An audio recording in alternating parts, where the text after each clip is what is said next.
शिव जो आदि हैं, अनंत हैं। शिव जो कण कण के वासी हैं, जो इस धरा पर अविनाशी हैं। शिव के महात्म्य को कौन नहीं जानता? देवता हो, मानव हो या फिर दानव हो, सभी शिव का पूजन पूरी श्रद्धा से करते हैं एवं मनोवांछित फल प्राप्त करते हैं। सतयुग से लेकर वर्तमान में कलयुग तक शिव विद्यमान हैं और उनकी स्तुति हर पाप से मुक्ति दिलाती है। आज हम आपको ले चलते हैं एक ऐसे ही प्राचीन अलौकिक शिव मंदिर में, जिसकी स्थापना द्वापर युग के महाभारत काल में ब्रह्म हत्या के कलंक से निवृत्त होने के लिए महाबली भीम ने की थी।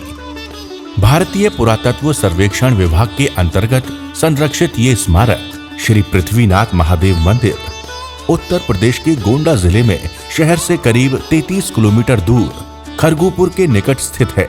इस मंदिर में स्थापित शिवलिंग विश्व का सबसे बड़ा पौराणिक शिवलिंग माना जाता है। लोक मान्यता के अनुसार इस मंदिर में शिवलिंग का अर्घा जो सामने दिखता है, उसके नीचे क्रमशः वृहद होते क्रम में 6 अर्घे और भी स्थापित हैं, जिन पर मंदिर का ढांचा निर्मित है। पौराणिक कथाओं के अनुसार जब माता कुंती के संग 5 पांडव जंगल में एक ब्राह्मणी के घर अज्ञातवास में थे, उसी समय वहां बकासुर नामक राक्षस था, जिसने राज्य भर में भयंकर हाहाकार मचा रखा था। वहां के राजा ने विवश होकर उससे समझौता किया कि वे उसे प्रतिदिन 1 बैलगाड़ी अनाज, 2 भैंसे तथा 1 मानव आहार के रूप में देंगे। प्रतिदिन हर घर से बारी बारी से किसी मनुष्य को जाना होता था। उस दिन जब ब्राह्मणी के बेटे की बारी आई और वो अपने पुत्र मोह में रो रो कर बेहाल हो गई, और तब माता कुंती ने उसके पुत्र की जगह भीम को जाने का आदेश दिया, और तब भीम ने राज्य की जनता को बचाने के लिए बकासुर का वध किया था। तभी इस ब्रह्म हत्या के कलंक से बचने के लिए पांडवों ने भगवान श्री कृष्ण का स्मरण किया। श्री कृष्ण ने बताया कि इस पाप से केवल भगवान शिव ही मुक्ति दिला सकते हैं, जिसके बाद भीम ने इस शिव मंदिर की स्थापना की। बताया जाता है कि भीम द्वारा स्थापित ये शिवलिंग धीरे धीरे जमीन में समा गया। कुछ समय बाद खरगुपुर के राजा मानसिंह की अनुमति से पृथ्वीनाथ सिंह नामक व्यक्ति ने भवन निर्माण के लिए यहाँ खुदाई कराई। उसी रात पृथ्वीनाथ को स्वप्न आया कि जहाँ वो खुदाई करवा रहा है, उसके नीचे 7 खंडों का एक शिवलिंग है। इसके बाद शिवलिंग को बाहर निकाला गया और उसकी विधि विधान से पूजा अर्चना प्रारंभ हुई। तभी से इस शिव मंदिर का नाम पृथ्वीनाथ महादेव मंदिर पड़ा। जन श्रुतियों के अनुसार मंदिर से पूरब की ओर 700 मीटर की दूरी पर पंचरत्न महादेव मंदिर है, जिसे वर्तमान में पचरननाथ महादेव के नाम से जाना जाता है, जिसकी स्थापना अर्जुन ने की थी। मंदिर से पश्चिम दिशा में 3 किलोमीटर पर इमरती ग्राम है। इस ग्राम में बाबा दूधनाथ महादेव एवं अमृतनाथ महादेव मंदिर स्थित है, जिसे नकुल और सहदेव ने स्थापित किया था।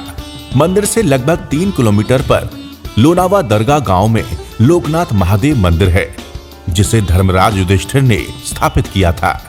हमें बहुत सुखद अनुभूति होती है जब माननीय प्रधानमंत्री नरेंद्र मोदी अपनी दूरदर्शिता से भारत की प्राचीनता, यहाँ की संस्कृति, संस्कार और परंपरा का दुनिया को भान कराते नहीं थकते। साथ ही वो दुनिया भर के लोगों को भारत आकर स्वयं इसकी अनुभूति करने का निमंत्रण भी देते हैं। जो दुनिया में टूरिस्ट के रूप में भले जाते हो, क्या मैं आपसे एक चीज मांग सकता हूं? लाल किले पर से देश के नौजवानों के रोजगार के लिए, विश्व में भारत की पहचान बनाने के लिए, भारत का सामर्थ्य उजागर करने के लिए, मेरे प्यारे देशवासियों, आज मैं आपसे एक छोटी सी मांग कर रहा हूं। क्या आप तय कर सकते हैं कि 2022 आजादी के 75 साल के पहले हम कम से कम अपने परिवार के साथ भारत के कम से कम 15 टूरिस्ट डेस्टिनेशन पे जाएंगे। वहां कठिनाइयां होगी तो भी जाएंगे, वहां अच्छी होटल नहीं होगी तो भी जाएंगे। इन पौराणिक धार्मिक स्थलों को संरक्षित और सुसज्जित करने के लिए उत्तर प्रदेश के ऊर्जावान मुख्यमंत्री माननीय योगी आदित्यनाथ जी की यही प्राथमिकता है कि प्रदेश की पौराणिक धरोहर को संजोए रखा जाए। स्वाभाविक रूप से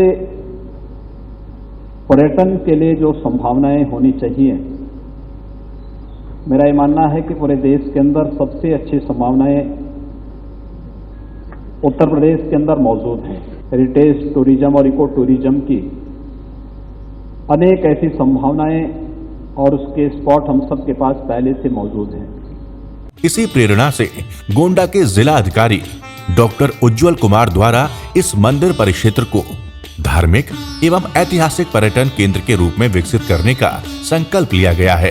करीब 5000 वर्ष पुराने इस धार्मिक स्थल को सुसज्जित एवं विहंगम बनाने की प्रक्रिया प्रस्तावित है।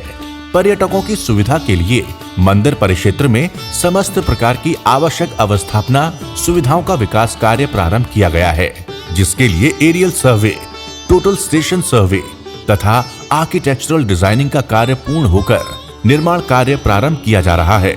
इसमें संस्कारशाला, उपवन, हर्बल वाटिका, आश्रम, अमृत सरोवर, खेलकूद एवं मनोरंजन स्थल, शॉपिंग कॉम्प्लेक्स, धर्मशाला और पार्किंग इत्यादि का निर्माण एवं संवर्धन कार्य कराया जाना है।